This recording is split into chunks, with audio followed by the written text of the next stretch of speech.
Sa magandang araw mga buddy. Nagkapatubig yung pinsan ko ng talong. Ito ang ginagamit niya mga buddy, hindi kuryente na water pump. Ayan mga buddy, yung pinapatubigan na talong. Bilis din lumaki yung talong mo Kuya Dodo ah. Oo. May mga bulaklak na oh. Oo nga eh. Napatabaan pa yan at saka na kanahaw maganda. Opo. Ilang buwan na ba yan Kuya Dodo?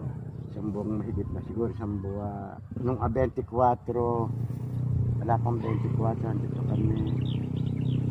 Mga isang buwan nang mahigit. Isang buwan mahigit. Ilang buwan ba yan bago magbunga? Isang buwan yan, makakakita ka na ng bunga. Ito, bunga natin. Opo.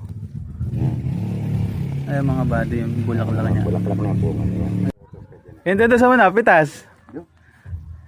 Doon sa may puno na yun. Ayan mga buddy, pinsang buko po si Kuya Dodo, Kuya Fernando. Malaki din ano.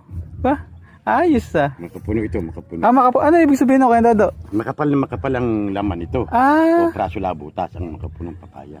Yung pala, yung may makapuno din pala na papaya? Oo. Mga buddy, ito yung tinatawag na makapuno na papaya. Kung makapansin nyo mga buddy, maliit lang yung pinakabutas niya sa loob. Tapos wala siyang buto. Seedless ano, Kuya Dodo? Madalang, meron buto. Madalang. Madala kung may buto man. Tapos makapal yung kanyang laman. Ayan mga buddy. Yan yung tinatawag na makapuno na papaya mga buddy. Shout out kila Christian at sa kanyang buddy na si Peb. Ang mga malulupit na fish hunter o airgun fish hunter na mga taga Kalumpit, Bulacan. Shout out din kay Edgardo Domingo na taga San Rafael, Bulacan.